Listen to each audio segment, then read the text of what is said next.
Thanks to Alan and Keith for having me and making this work. I appreciate coming out and talking to you guys.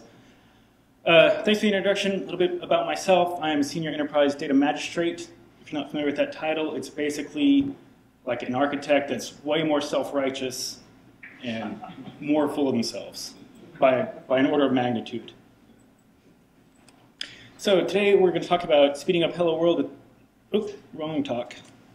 We're going to talk about going web scale with SQL Server. Oh, jeez, I think I have the wrong slide. Okay.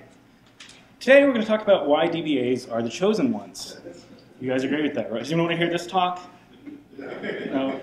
Okay, now you see why I'm a data magistrate. Actually, we're going to talk about the Entity Framework today as seen by your Lovable DBA. But in our workplaces, the DBA and the developer, they don't always get along. So sometimes we end up in a situation like this, where I'm the Loveable DBA, which is fine. Because at our workplace, we have different things that we need to care about, and we have different objectives that we need to reach. And I have to rely on the data, your app has to rely on data, and your customers rely on that data that we're serving to them. So basically, we're all in this together, and we have to find ways to make things work. Which brings us to Entity Framework, or ORMs in general. Now, here's a very academic reasoning of why we need ORMs and stuff, but I'm more of a visual learner. Like, I just see a wall of text and I start snoring.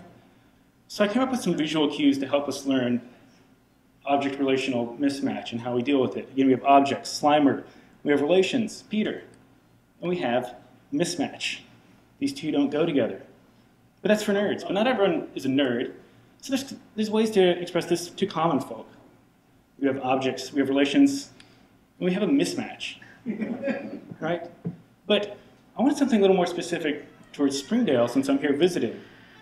We have objects, we have relations, and we have mismatch. Right? So now, with a couple of visual cues, do we all kind of get the feeling of how this is a bit of an oil and water scenario? So who thinks ORMs are bad? It's okay to raise your hand. Just me? I'm still raising my hand. Okay, maybe a couple. What a SharePoint does, who cares about them? They're not even really devs, right? Let's all just look down upon them. So why are we talking about Entity Framework? There's a Microsoft employee by the name of Scott Hanselman. You might have heard of him. He has a very poignant quote that is, the Entity Framework is now the M in MVC. Entity Framework's not going away, which is why we're going to talk about it. So if we're going to talk about it, let's have a quick history of it.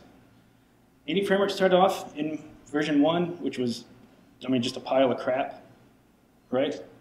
You basically had the people who built the GeoCities infrastructure.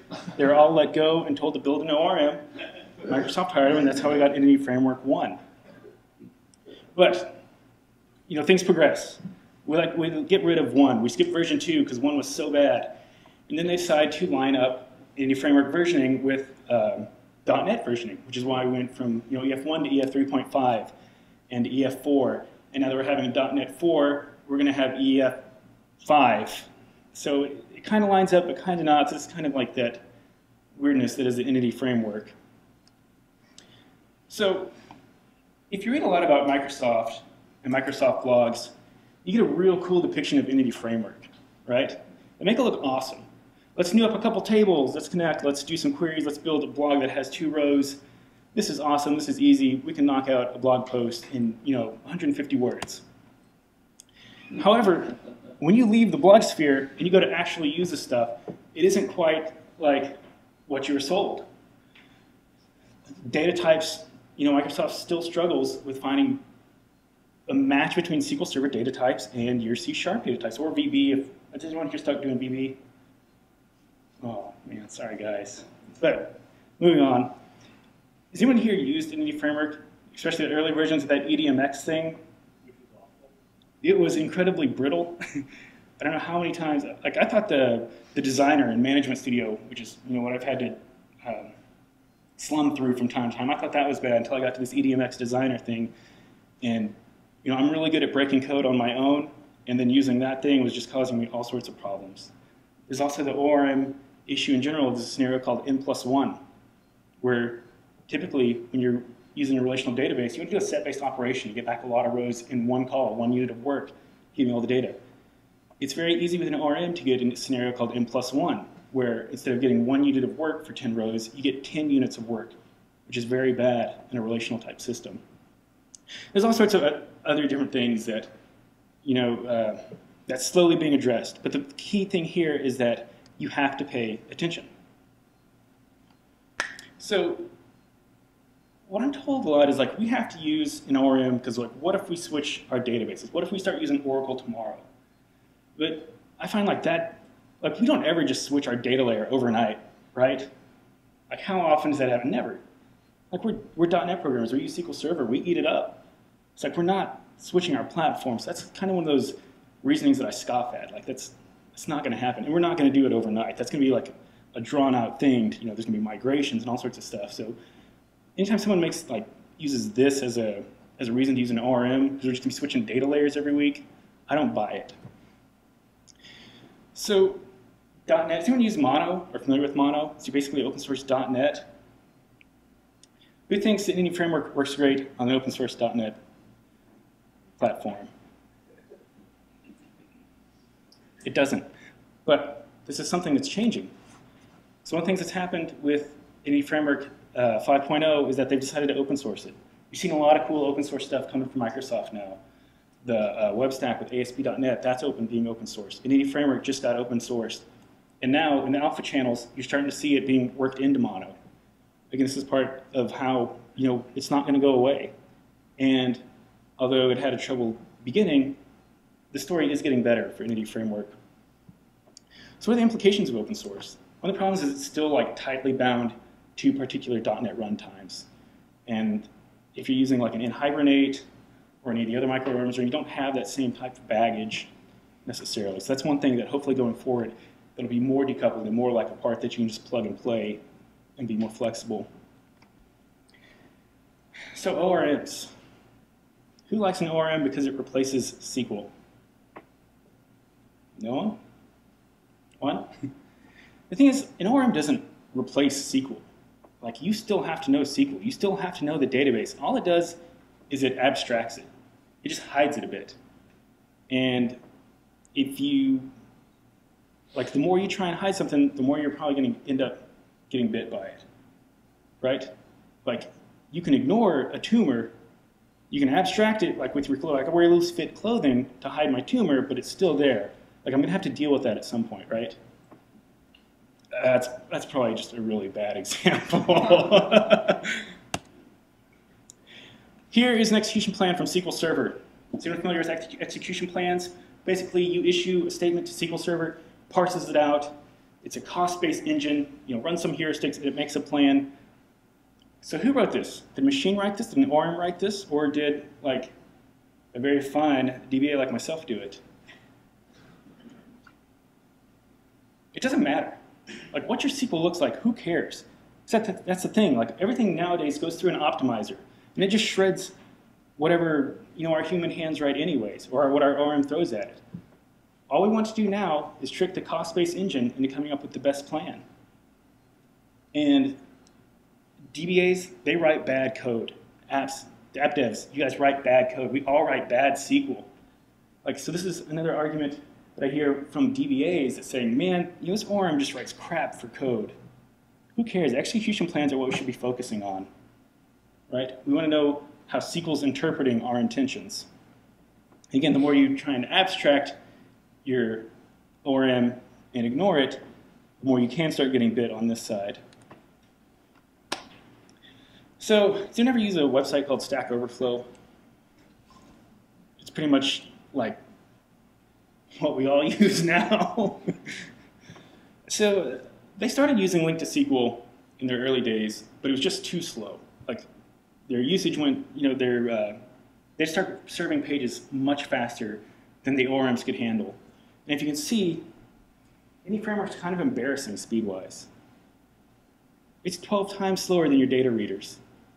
Does anyone have an application where you don't have to care about performance? No. No one? You guys all have to care about performance? I'm shocked. And that's why EF can be kind of a nightmare. But, again, over the years, if you give enough time, Microsoft will start to fix this, and the Indie Framework 5 is starting to take this on, and it's not nearly as embarrassing as what you see here. It's still a bit embarrassing, but it's improving. Caching. This is one of my favorite topics because I hate when these applications just keep running things all the time in my database. You know, get off my lawn, app, right? Quit running stuff so many times. A lot of the ways that you can overcome like slow performance of, say, Indie Framework, which is 12 times slower than a data reader, is to build a smart caching strategy. Because the fastest query is the one that never runs, right? Why do I care if your query takes 12 times longer if you're only running it once and then caching it for however X long we need it? That's a great way to mask a lot of mistakes and a lot of bad code. So, and what I do a lot is mask my own bad code. So this is something to really think about if you're not just exploring the ORM realm, but just in general of like quick ways to get easy wins with your app. The other thing that's fun to do with your DBA is just tell them, hey, let's get a caching layer. Let's use memcache or something, and they will unknowingly be walking into NoSQL, which you can poke fun at them with. Stored procs. We want to use stored procs for everything, right? You know what your DBA says? Stored procs are the only way to go. Security, performance, all that thing. Stored procs are the only way to get into your database. But as developers, stored procs kind of suck, right? We're using, like, what's the point of getting an ORM if all we're going to do is map to stored procs, right? That's pretty weak. So the problem is, when you get these scenarios where your ORM just can't pull off what you need to do, you need to agree with your DBA that, when push really comes to shove, and we're at a place where it's going to take, moving some mountains to get any framework to do something that, yeah, at this point, maybe we can just hop into a stored proc and, just give your DBA that pacifier and say, yeah, man, we use a stored proc, shut up and leave my cube, I'm going to close out this ticket, right? Then it's on him, and then you guys get a better relationship going. Security. So you know John Galloway, programmer from Microsoft? He sent out a tweet talking about this new project he's working on, Idea Strike or whatever. So like, cool, John Galloway, great coder, I love looking at his code. And the first thing I look at in his public repo is a connection string to their public SQL server. So I thought I'd jab him a little bit on Twitter. And I'm trying to remember what his response was, but it's funny. So really, when you're doing these stuff, don't put your connection strings in public repos. Like, that's bad for all of us. Oh, so how many... This happens to me all the time, and it's part of the thing where, your DBA says, let's do stored procedure, let's do stored procedure. And lo and behold, when there's a problem and we have to hot fix an app, well, we have stored procedures, let's just make a change there, because we don't have to do any testing there, right? Right, data guy? You'll just go change this, and we'll fix it later. So what you end up with is over time, is like you have all these stored procedures that are just garbage, because no one's going to comment a stored procedure, right? Who does that mess? No one comments, and you start getting a weird mix of business rules in your data layer.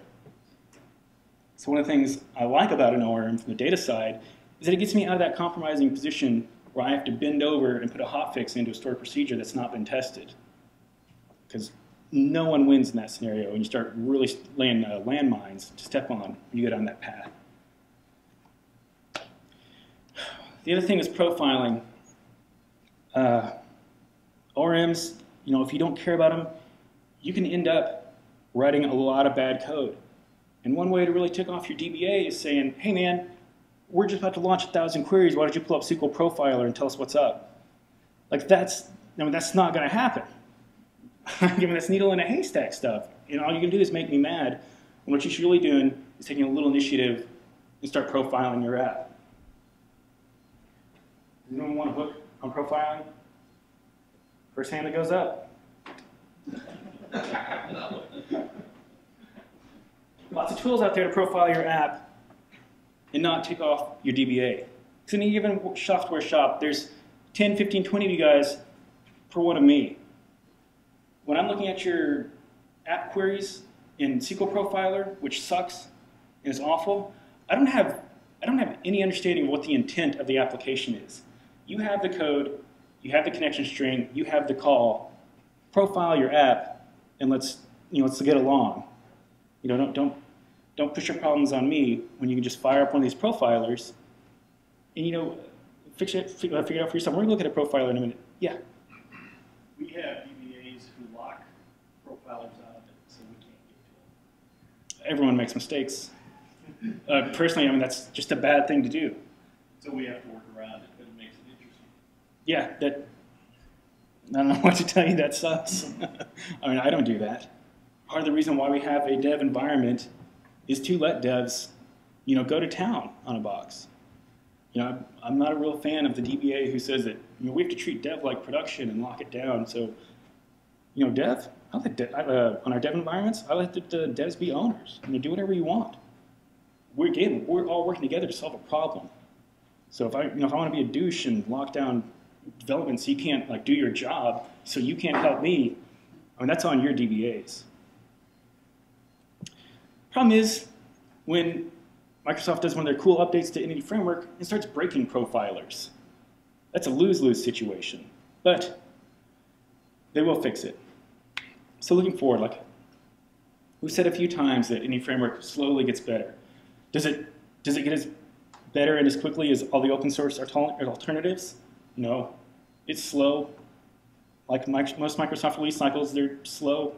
You turn an aircraft carrier, that takes time.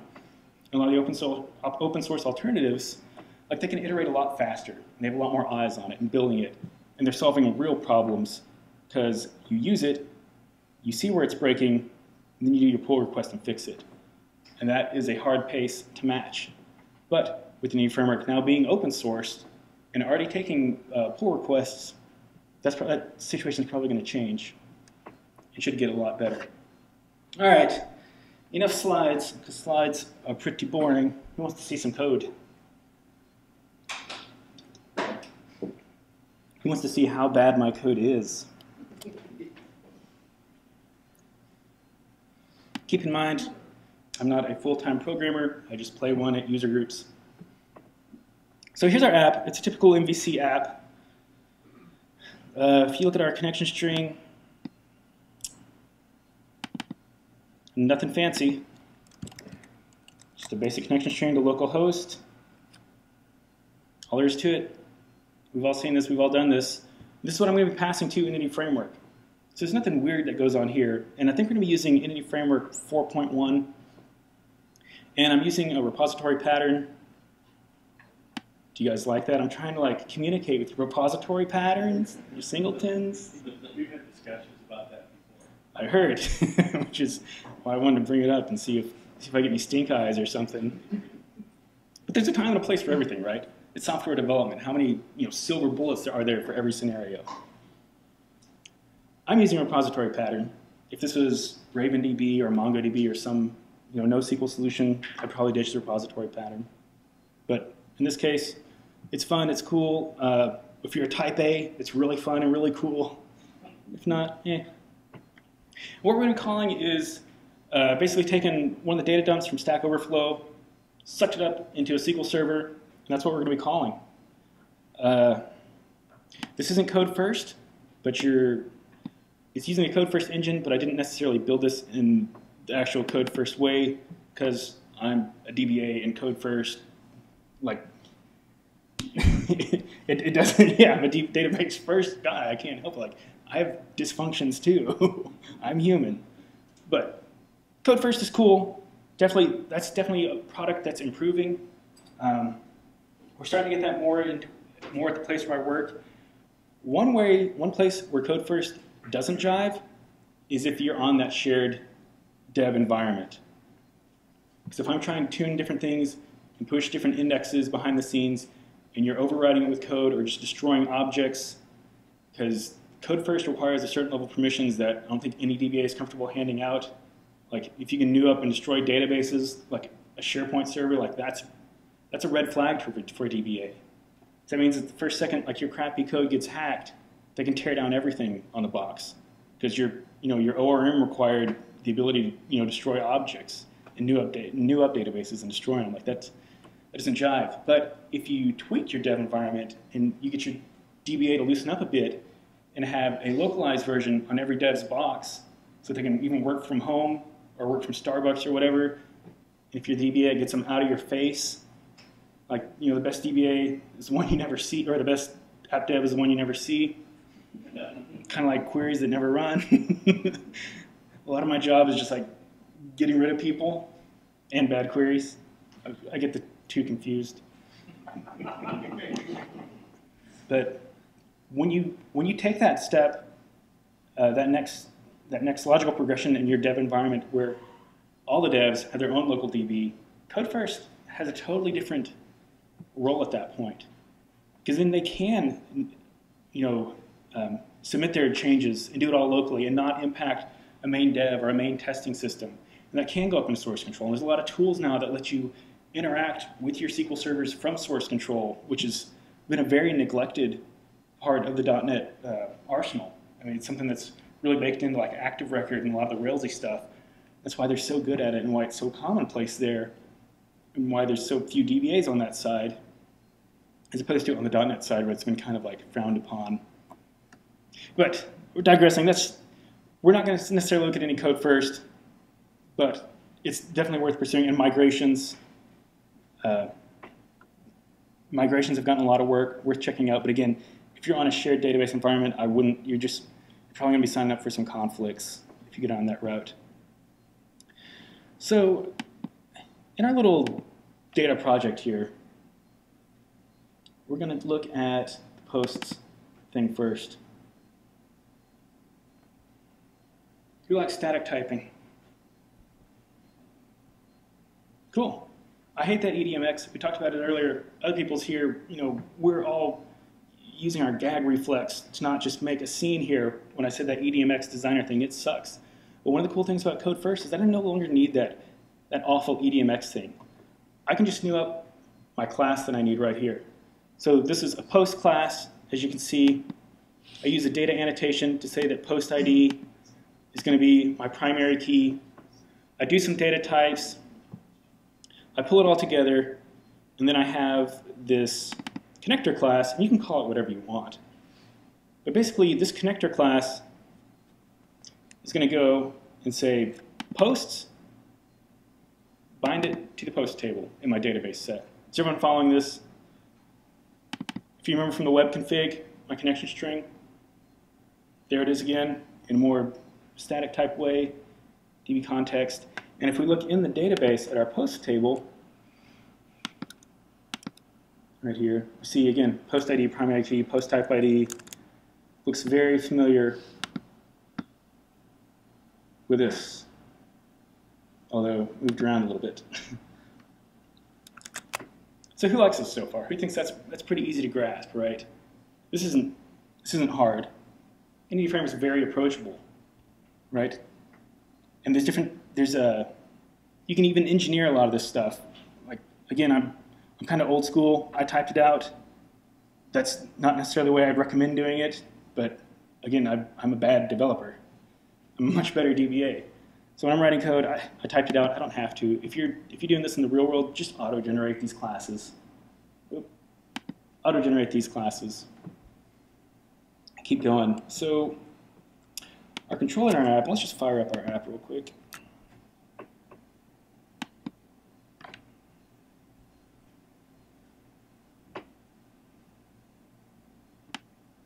Come on, buddy. So here, we make two calls to get recent posts and hot posts. We see in our post repository recent posts. Again, this is just link query, calling our entities, and bringing it into a view model. That's the front page. Another static class.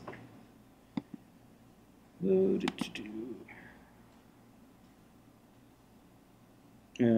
I have to go look for that. But trust me that this front page is just another static type that I'm using for display purposes. Because what you don't want to do is just start running select star everywhere. Who has DBAs that love you to run select star?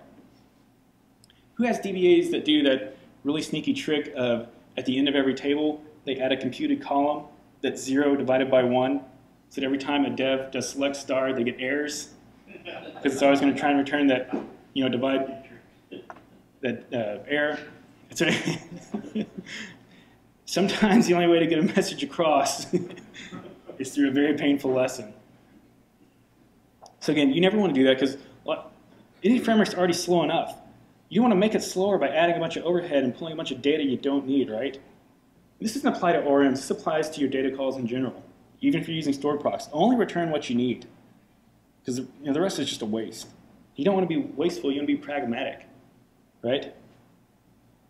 So that's why we want post ID, we want answer count, view count, title, all the stuff you see here. If we look in our actual view,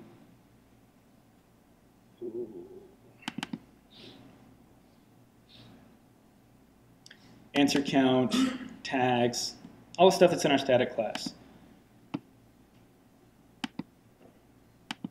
This is pretty easy, pretty cool. And I also have a profiler so that we look at this query, and as a developer, like this makes, bear with me 1 second. This looks pretty easy as a developer, right? It's just a link statement, from, join, where, order, select. I can deal with this. This isn't bad. But what's the actual SQL that it's generating look like? Who thinks it's going to be total garbage? Who thinks it's going to be awesome, like manna from heaven SQL? Because I'm a good developer and I'm using a profiler, I look at it right here. That's not too bad, right? Any framework keeps getting better. It's understanding our intent. That's the thing, but we're telling our ORM, we're telling any framework to do good things. We're very specific about our where condition. We're very specific about our join. We're specific about our ordering. And we're specific about what we're returning. We're establishing a lot of intent to our ORM, and whether you're using Hibernate or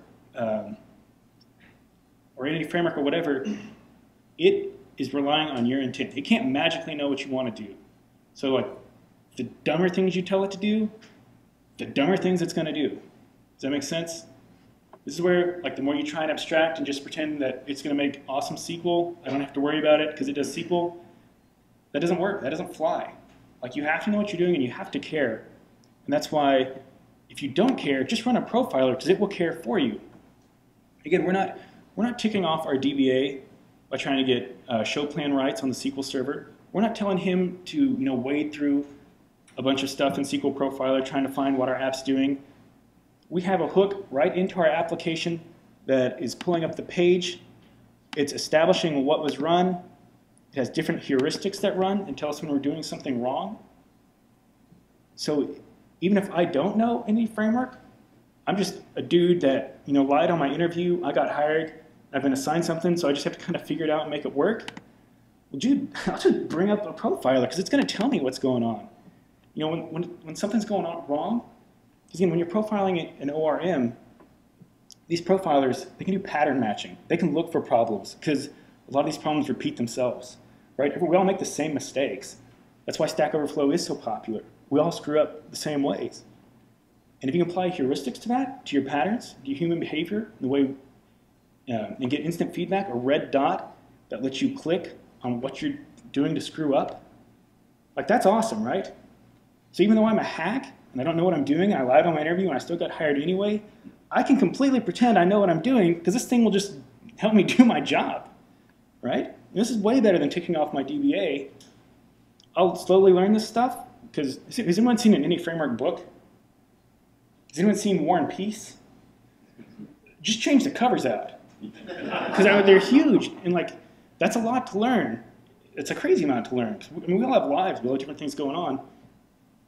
I kind of actually just prefer this profiler method of letting it show me where I'm screwing up, where I'm doing things wrong. Look at that. How long it ran on the database. So we have one real quick query. We have one really bad query, right? And we can go run these on the database ourselves, or since I lied in my interview, I don't know what I'm doing, I can say, okay, this number, this 3,000 number, or 4,000 number, that's really high, but I don't know what I'm doing. So maybe I'll just send that to my DBA. And be like, oh, what's this noob doing? Let me just add an index, fix this, and move on. As opposed to that bad relationship of saying, dude, profile my app and fix it for me, because I don't know what I'm doing. Does that make any sense of where I'm going with this? Of let this tool be the buffer between you and your DBA, and a lot of goodwill will start happening. So I have a cache demo here, because again, that's a long query. That's an ugly query. And maybe my DBA is gone. Maybe they're up in Springfield talking about ORMs. And like, you know, they can't be bothered to fix this because they're on hotel internet and the VPN doesn't work, right?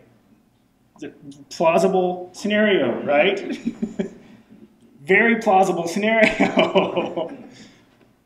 If you have a cache layer, what can we do? We can just say, well, what is this one?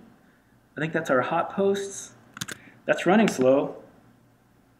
Why don't we just make a new method that caches our hot posts?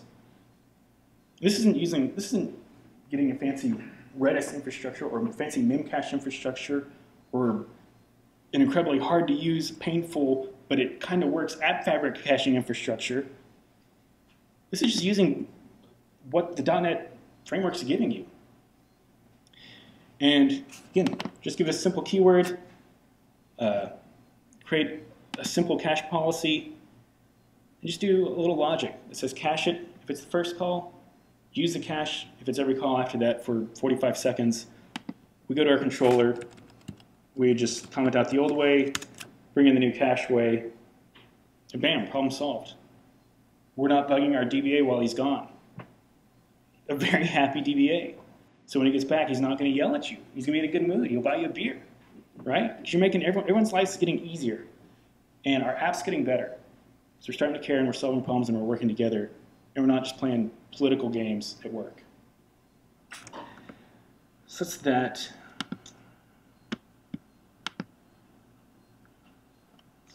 Let's look at our next tab on our super rad app. ORMs are abstractions. They can only do so much. Does anyone know like that golden ratio of like, you know, 80% of the stuff's awesome, 20% is crap. You know, 20% takes 80% of the time. You know, there's different ways to slice that. And ORM's kind of the same way.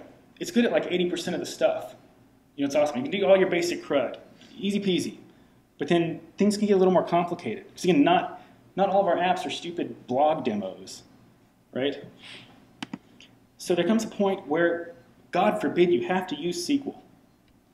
But you have a cool DBA. You have a cool DBA that knows a lot of tricks. We're a small business. We can't afford, you know, personnel, you know, salary-killing licenses for Enterprise Edition of SQL Server. Who runs Enterprise Edition? One, two, couple guys. And a lot of times you end up buying Enterprise Edition for some lame-o feature. Maybe it's index views. So a project manager says, man, we really need these index views, but we can't quite budget for Enterprise Edition. I mean, we're just going to fire people to afford that. I say, well, that's cool. We don't need to buy that because there's query hints we can do. So we have an index view here, and it's just something. We're only here for like an hour, so like pretend this is some awesome like business case that needs this view, but really it's it's kind of contrived. We want this digestible information. So we throw an index on this view. Awesome. But the problem is, since we're in, let me see which database this is. Okay, I'm not running Enterprise Edition SQL Server here. I'm running Web Edition. You don't get index views in Web Edition, but it's freaking cheap compared to Enterprise Edition. So that resonates with a lot of companies because cheaper is better, right? So we run our execution plan, and this is pretty much what any framework would do. right? You'd specify the table, which you just mask, you'd mask the view as a table. You'd run its query on it, which is, we just want user ID 23354. And what we're going to get is just this abomination of a query plan that, we start getting parallel streams, clustered index seeks, all this stuff going on. It means the DBA, I say, oh, this is no problem. Let me go throw a no-expand hint on, use our indexes. We have an awesome, clean, fast, performant query plan now that rocks. I'm going to say I spent all afternoon on this, but instead I'm going to be surfing Newegg. It's like, this is such an easy fix for me. So I say, yeah, or Entity Framework guys, just throw no expand on to your table, on your query. And they go to Entity Framework, and they say, what's the command for no expand? Then they open their War and Peace book on Entity Framework, trying to find no expand. Like, well, we don't know how to do this. Well, the answer here is to not use Entity Framework. The answer here is to just use SQL.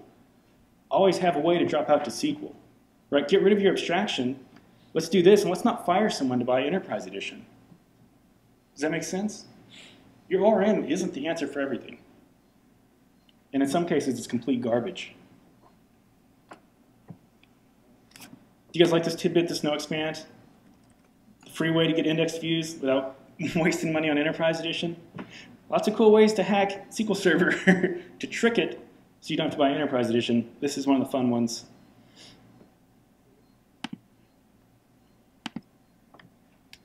Let's see what our next tab is. Implicit conversions. Is anyone familiar with the term implicit conversions? Cool. Basically, what's going on in the database is that, let's see if we can pull it up.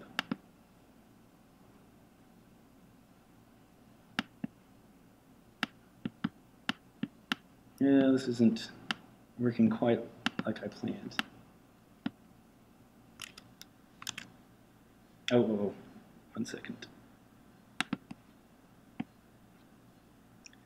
It was in badges. Oop. How about we get into our repository?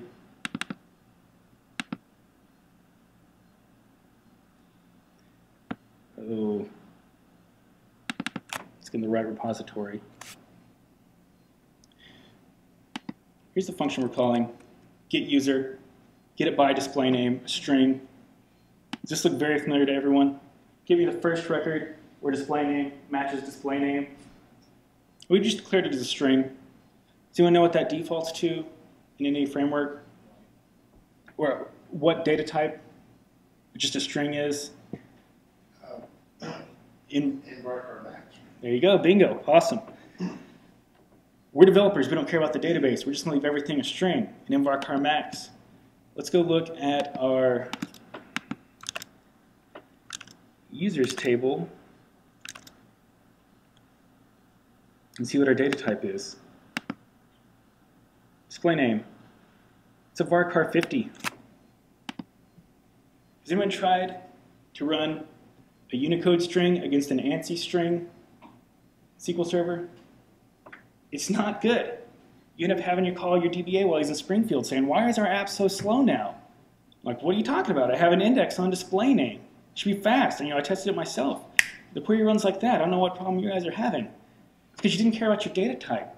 You're trying to pass this in varchar max, this Unicode string that is going to break every ANSI index I have on my database because it can't compare that implicit conversion between Unicode and ANSI. Does that make sense? Right? If we were doing, sometimes you see that like int to big int, implicit conversion, but that's not a big deal unless you're, in the billions, upper billions, you break your data type. Care about your data types.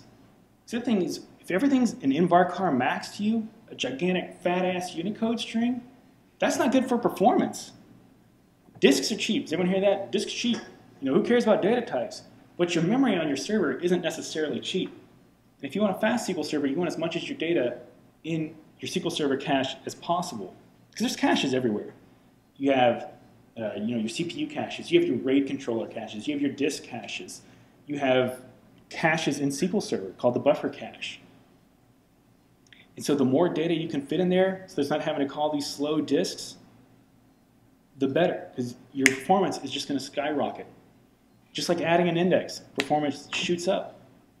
These implicit conversions are bad, and this is where these declarations, like we see of, I'm just going through and calling everything a string, I'm just going to invar max, even though, you know,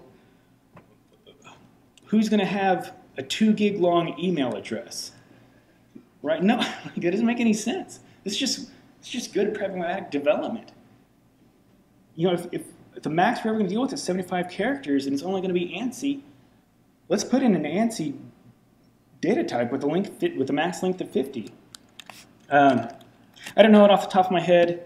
There's this library, the component model, data annotations, the same place you get this key function. They've got a whole bunch of things to go in and let you say, you know, varchar or invarchar and length and ranges and different things. And since this is in your model, this will instantly translate over to your validation on your pages if you want it to. Care about your data types. Can't stress that enough. Because trying to troubleshoot one of these implicit conversions where everyone thinks they're right, that's bad for the office, it's bad for your app, and it makes for a crappy day because it's hard to sniff out. It's very subtle, but it's very detrimental. This is one of my favorite ones, these tags.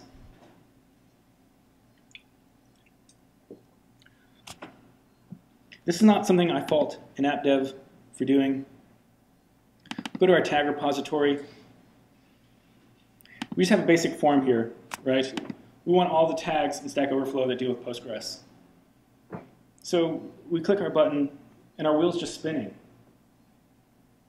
It eventually comes back. We look at our profiler.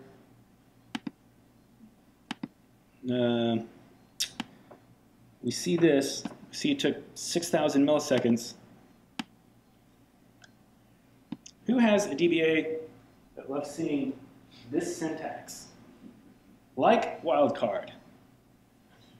It's an instant aneurysm because it kills performance on your database. In the same way an implicit conversion gives the middle finger to an index, this like wildcard will do the same thing. It's a non-sargeable query. It has no idea of what your intent is, and since you're saying wildcard everything at the start, the engine can't logically make a good guess of what to look for, so it just starts going down the whole table. If you're doing a demo, a blog demo that only has 4 entries, this is really fast, right? If you're on the Stack Overflow dataset with millions and millions and millions of entries, this sucks. So let's look at the Entity Framework code. It makes sense, right? I want to count the tags that contain that name. You see it's right here. I wouldn't fault an app dev for that. That logically makes sense of how you do that. It's how you're shown to do it, right? Contains, that makes sense. But this is where EF and most ORMs in general create bad SQL.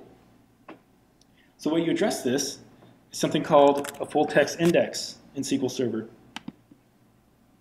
So we'll go to our post table, right click on it.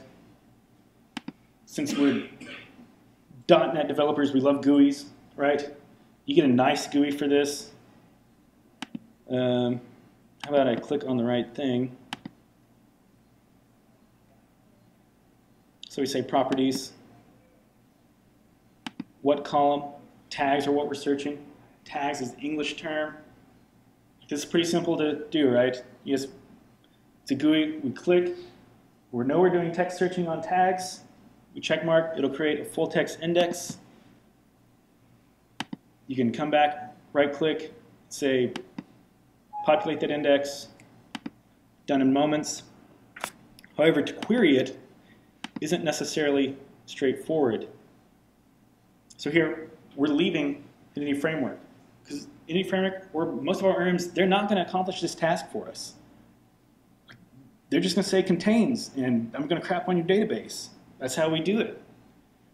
But if you know SQL, and if you embrace SQL where it matters, and you say that, you know, my ORM's going to be great for 80% of scenarios, and then there's going to be outliers where we want to like use the right tool for the right job, we throw in a full text index, we write our count, we use the weird full text search syntax to say, look for what we're passing in.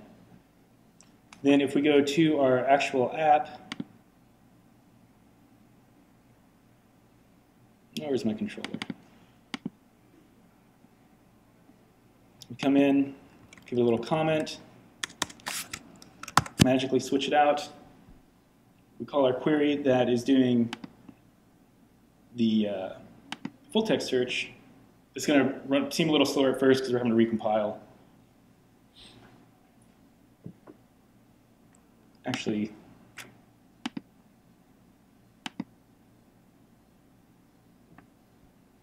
now we're getting it back in 63 milliseconds. A little bit better than 6,000, right? Yeah. Such easy wins that don't take having to know a whole lot. This isn't some weird voodoo, right? We're not selling our firstborn to do this. We're just using the right tool for the right job. Yeah? Just out of curiosity, when you create that full text index, does it stay updated on its own, or is it somehow the DBA responsibility to make sure that as new tags get added, it stays in the index? That's one of those it depends questions. It's going to depend a lot on how frequently your data set's changing, whether they want to take the hit on auto updates, or whether they want to try and manually. That's something where you say, DBA, this is your realm, like that's on you. Like, I'm going to use it right, but you make sure it's there. Then put it on auto and wait for a problem. Right? Does anyone disagree with that? I mean, you're paying a lot of money for SQL Server. You auto index that stuff, man. It's probably best most practical advice I can give you. If you don't have a DBA, just go with the defaults and roll, and let's see if it bites you. Does that make sense? Any other questions? Like, anyone sleep? Yes. I noticed that you were showing Allende's ND Framework Profiler, which is a really, really good tool. I've used it extensively, but it's pretty expensive. There's a free one from that Sam Saffron did when he was at Stack Overflow called Mini Profiler. Have you used that much, and what's your opinion of it? What do you think that is? What I've highlighted there. Oh, that is? That's the Mini Profiler. Oh, okay. I didn't know. Well, the way I used it, I usually use it so that I just usually use the CSS version. Where, yeah. With the queries in the corner. Yeah, I mean, you're a lot better programmer than I am. Probably not. Now, this is an older version. Yeah, and that's an awesome tool. It's not necessarily the same thing as Allende's or any of the ORM-specific profilers. Because what this does is that this is actually looking at what we're running and pulling times and logging it. So I can get this real rough count. I have a couple logging pieces put in. So here, profile. Does anyone know what he's talking about? Stack Overflow, they release a lot of really cool tools that are open source and free. You have their ORM called Dapper. You have their application profiler thing called Mini Profiler. And basically, I just throw in a couple using statements right here. So I can just start in my, what should be a really thin and cute controller. I can just throw these simple little logging steps to say, how long is this call talking? Because in a... Well, one of the things you can do instead of using the using statements is you can add it to the app start and then have it profile every call. And then just have them stack them up on the side, Right. Right. And then that gives you your execution times too. It gives them right in the table. Yeah. Yeah. There's a lot of ways to solve this problem. Right. And again, there's other profilers that are cheaper than this one. Don't necessarily have to use this one or, paid what I paid for this one. I like this one. That's me. There are a lot of ways to solve this. The thing is to just not ignore it. use a profiler of some sort. I don't care if it's INDAys or the mini profiler. Like, just get something. Get a number on the problem, or at least know there's a problem there. This is the thing. If you just default to saying, hey, DBA, profile everything because I don't care and I don't want to know and it's not my problem, like, that's where bad blood starts, right? That's where you end up with what does my database look like, right? So again, lots of ways to solve this. That mini profiler is a great tool. It's a wonderful tool. The cool thing about it is that you can say only show it for localhost and hide it for other connections. Very flexible, very cool.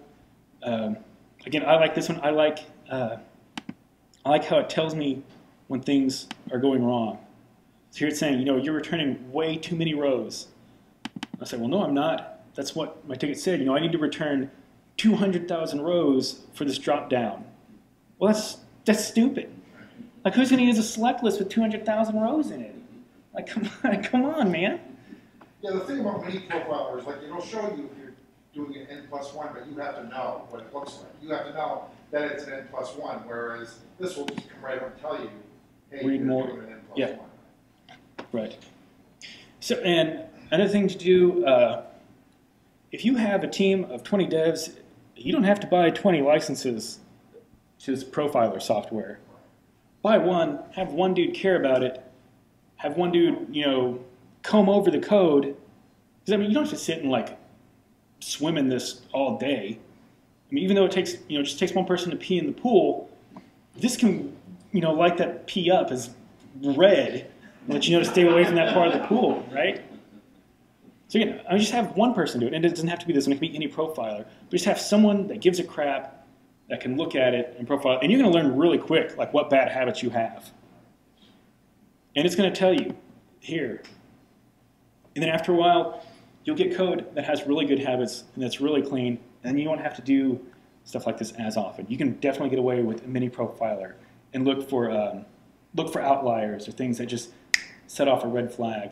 You can use tools like New Relic that let you drill down into exactly what your application's doing. There's tons and tons of profilers. They're not expensive. They don't have to be expensive. You can, in the same way that you can, pay whatever you want for Enterprise Edition, you can pay a ton of money for profilers, but you don't have to. That's a great point. I'm glad you brought that up. I've said before that if you show me an entity framework code base that has never been profiled, I'll show you at least a half a dozen plus or minus. Yeah. Yeah. It almost makes you write that. Yep. Yeah. I mean, unless you're really paying attention. It's easy to do. I thought about putting an example in here, but like, I didn't want to be on suicide watch, like putting in code like that. So, but it happens, and it happens a lot easier than you think. He brought up INDA, like INDA that said that he's never gone into an ORM system that hasn't had at least one n+1. It's so easy to do because it abstracts so much, and it's so easy. You just code up your little link statements and match it to whatever, and it could be as easy as forgetting it can be something as easy as forgetting that, and that'll create, not having that'll create an n+1. And to get rid of it, I just put an include, say, be aware of this table. So easy to do. Any other questions or thoughts? Or what do you guys, is this cool or is this lame? Am I a douchebag administrator? Or What's the name of the company that you work? My day job is at the company called Advanced Academics. They're part of DeVry. Is anyone in this area familiar with DeVry? Not really. Right. And then outside of that, just a bunch of freelance. Are you going to do any more tech pub stuff with Rob? Yes. That is in the wire as soon as I finish this vacation. More stuff? Yes. Yeah, I do have a question for you. Do you have any other experience with any ORMs that, like in Hibernate or anything like that? And do you have any comments about these other ORMs? I don't have any experience with any framework in terms, in Hibernate in terms of coding it. I mean, I've looked at and profiled some apps and just freelance work. The frameworks themselves, you know, it's usually on the coder that creates the problems. Again, these ORMs, they're only going to tell you, they're only going to do what you tell them to do. And if you tell them to do dumb stuff, I mean, they'll go and put a gun to their head and pull the trigger. Like they don't get it. So if you're asking, is it just as easy to write bad code in Hibernate as any framework? Yeah. Does any framework does Hibernate, because of its longevity and its open sourceness, solve some problems that any framework doesn't, like with caching layers and overall speed and Fluent in Hibernate? Yeah. And it solved them a lot faster and was definitely ahead of the game. Personally, I'm more on the micro ORM side. Micro ORMs are easier for me. That's just me and my skill set. You know, I live and breathe the SQL, so to be able to just drop down, go up to SQL, throw it in, and it'd be fast as can be is awesome for me. That's just me, though. It really just depends. And there are profilers for micro ORMs. Anyone familiar with micro ORMs? They're also pretty much what you might call a data wrapper. Basically, it's just someone's just a real tight library that does very simple calls, and it makes it very easy to run just basic SQL, basic parameterized SQL in them. That's nothing security, SQL injection. Who's heard of that? SQL injection. ORM will fix a lot of that for you. Your DBA doesn't like to admit that. They want to say, you know, just use a store procedure. But an ORM, that's going to parameterize everything. A good ORM is going to parameterize everything and mitigate a lot of the SQL injection vulnerabilities. But that's more like a PHP MySQL thing, though, right? And all that crap code there, right? Does that answer your question? Like, yeah. Were you looking for more? Or? That's pretty much it, yeah. So one thing I'm looking forward to is the SQL you wrote to the code. You know, I personally hate to see SQL in my code. So what I'm looking most forward to is good TVF, table value function support in the EF, and that's where I would push most of my code. And also anything, I would not use a store procedure once I have TVF for anything that isn't updated data. So do you have any comments on performance there when we get it? Yeah, TVFs, functions in general, SQL Server are a tricky beast. Because what SQL Server relies on with its heuristics and its cost-based functionality is that it cares so much and has such a great understanding of statistics in your database. SQL Server has this hidden system database, I think it's called like Resource DB or something, hidden in the file system, but it's basically just collecting numbers and collecting usage and all this like stuff you could never, you know, never remember or put together on our puny human brains. It has in this statistical database. And depending on how far you go with functions, all that goes out the window. Same like problem like you have with link servers. Link servers in SQL Server seem very convenient, right? We just go query this thing. Oh, why is it so slow? It's because it doesn't have any statistics.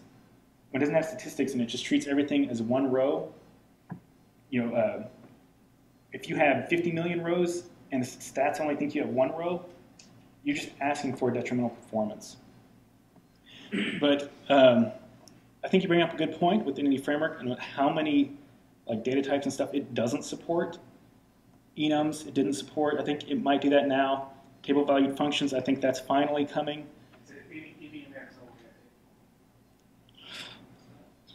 Wow, is that? I could be wrong, but I think that's I think you might be right. I don't know what to tell you. Sometimes the way I deal with the situation is that when I'm talking to an app dev, I don't call a stored procedure. I say, well, I wrote this new API for the database. If you can just find a way to like utilize this API, then I think that will address your problem. It's a hack, but it works. They think, oh, API, rock. Execute API. This is cool. I go,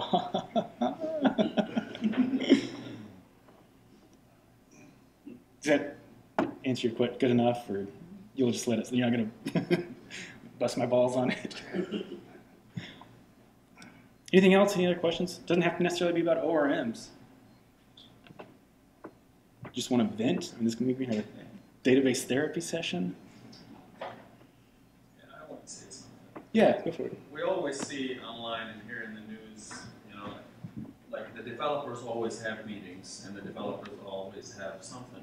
Never hear about DBA gathering to discuss, maybe sharing some of your positive attitude toward how the DBAs treat the developers or how the developers think of a DBA. Mm-hmm. So is there something out there in the work? Do you guys even do something in secret or something? I mean, I don't have my database Freemason ring on today, but we are Freemasons. I don't know, it depends. Part of the problem is that we're both trying to solve different problems in different ways, right? My set of responsibilities sometimes is in direct conflict with yours. And that's, again, where some of this oil and water comes to be, but there should definitely be a lot more communication. Part of the fun of being a DBA is that you get a lot more job security. Because again, there's only one of me, and when you fire your DBA, that gets really expensive. And I think app devs feel much more replaceable because there's a lot more of you guys, right? It just takes one dude having a really good lie on his interview to fill your seat. I know it's kind of uncomfortable, right? But isn't there a certain level of truth to that? No? So yeah, so in some ways I think the DBA has an artificial position of power because of that. That's both good and bad. But really, I think if we all work on our communication, and if we all take it down a notch, then those problems start to sort themselves out. If you have another thing that's going on that I try to do is I try to go to my developer meetings. It's easier to call them DevOps and bring everyone in involved. It's this thing if you think developers and DBAs don't get along, wait till you see what I deal with on the networking side. Because I don't get along with the SAN admin or the networking guy or the firewall guy. There's whole different battles on that side of the building too, right? So and I think that's why you see a DBA try and entrench himself sometimes. Because I'm fighting land war in Russia in Asia. They're coming at me from all different sides, and sometimes it's easier to bunker down and say no to everything than to listen. Does that uncomfortably answer your question? No, that's close enough to the truth. No magic bullets, no silver bullets. I mean, it takes work and it takes caring. And the more you care, the more these things start to work themselves out. So that's kind of it. He mentioned TechPub earlier. Yeah. TechPub's also going to be one of our sponsors tonight. We've got 10 licenses to give out. 5 for the RavenDB series, 5 for the really cool Postgres series. The person who did the Postgres series is amazing. Highly recommend it. He's kind of a data wonker, but that's cool. So, are there any more questions? Or nothing else? All right. Thank you. Let's get to the prizes.